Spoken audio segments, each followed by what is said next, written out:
Hello everyone, welcome to GED. Today we have some sea salt and vinegar kettle chips, and we're talking about how I miss retro games.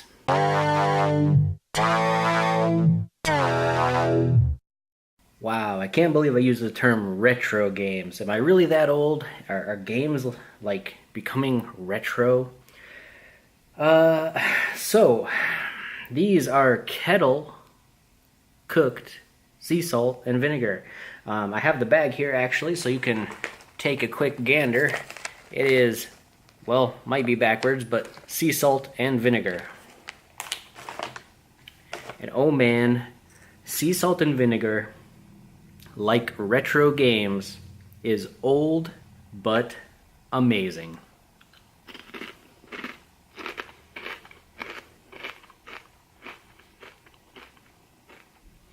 I also apologize in advance. The crunching of kettle chips will be very ASMR-like.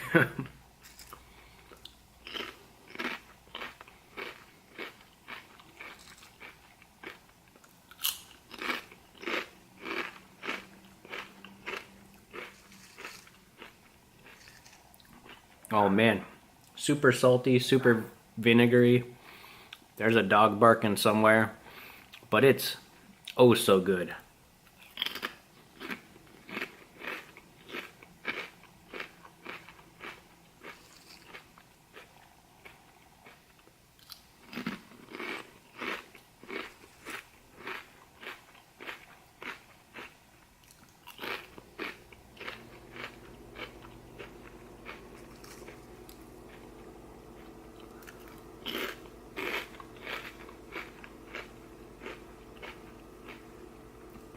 I know this is more of a snack rather than a meal, but here on GED we don't discriminate on the food categories.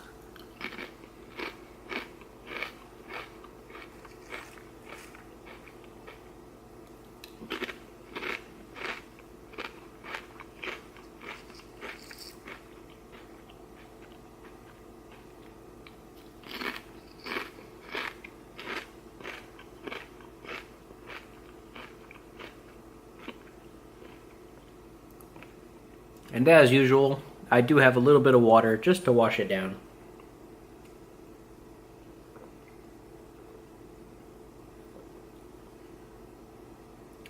So now, when I talk about retro gaming, I'm talking about old, side-scrolling, RPGs, top-down, pixelated graphics, 16-bit, 32-bit, 8-bit, it doesn't matter.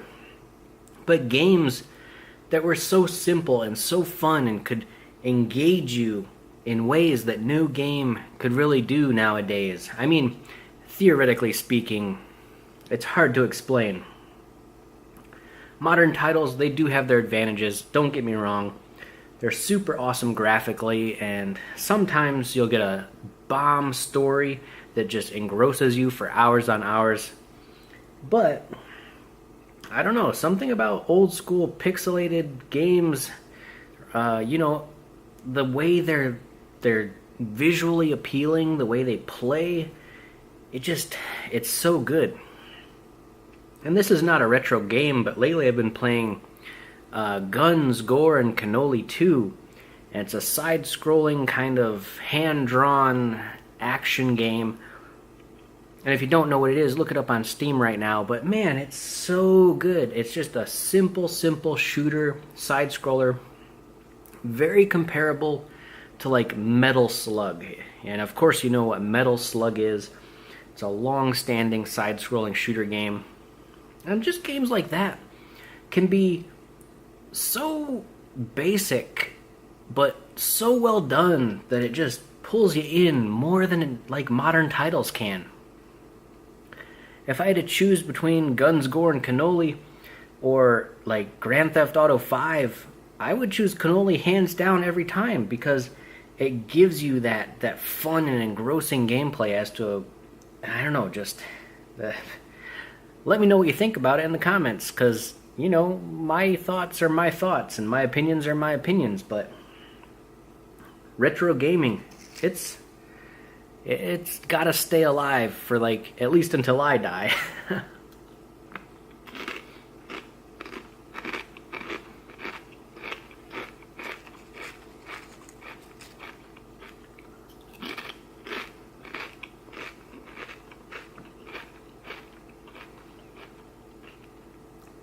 The new Switch game, Octopath Traveler. Yes, it's a modern title, but it's done in this amazing bit graphic design that just sets it apart from like all the other titles on the Switch. It looks so visually good, and I'm assuming, I haven't played it, but I'm assuming it plays just like, your retro Final Fantasy games. Your retro RPGs where you're side fighting and getting items and collecting gear and exploring the world in a way that's just bit deliciousness, if I could put it any other way. And stuff like that, it has to be one of the best things about gaming, is having that experience. Younger gamers, they don't know that there's this whole entire generation of games before they were even born that just fuels modern day titles in a way.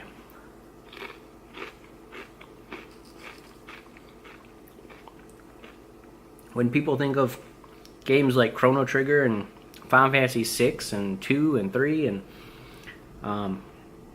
all the Mario games, side scrollers, side shooters, it doesn't matter. I know I'm kind of blabbing there, but it's good, it's good stuff, guys.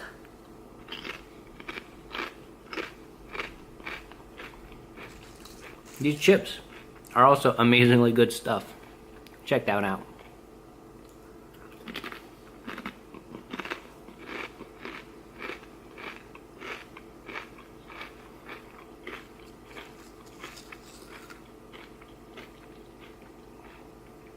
If you love sea salt and vinegar chips, give a thumbs up or a like, anything a shout out, and say, man, they are amazing.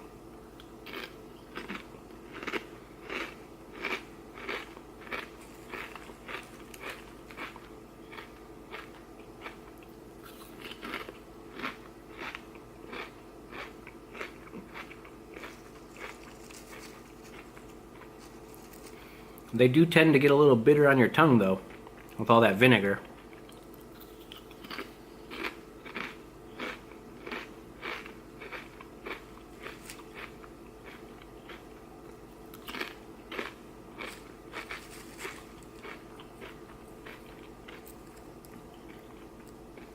Check out that salty action.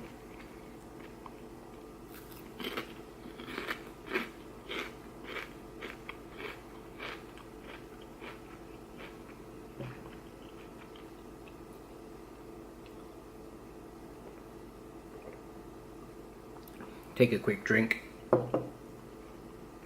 And we go back in for one more, because you just can't stop.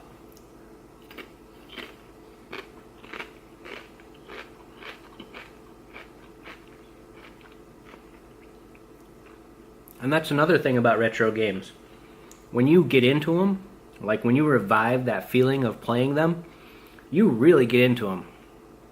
Like, I think to myself, should I really play this old game? I mean, it's kind of, bad graphically and doesn't look as updated as newer titles, but maybe it's got good design. And then you start to get into it, and you just lose hour after hour after hour in retro games. You just don't want to stop. Yes, I digress. It does happen in modern titles as well, but I don't know, I think there's something special to be said about all the games that are designed in the bit genre of game.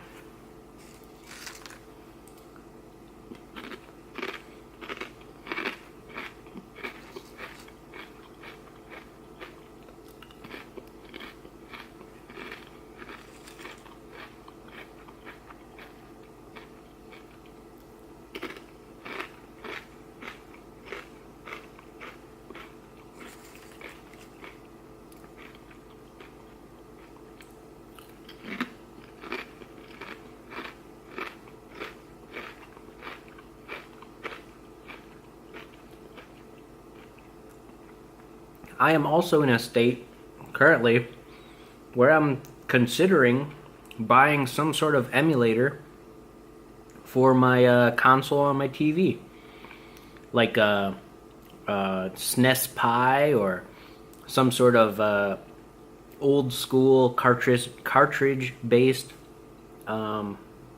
system. There's tons of options out there for basically, retro machines, but not retro. I'm talking about like 1,000 game ROMs on one system that I can just access at any time, ranging from old school to probably the N64 era, anywhere in between there. Just because it's good to just sit down, relax, and occasionally pop on one of those games on your TV and just go have fun with your buddies or alone. It doesn't really matter. It's a good way to wind down.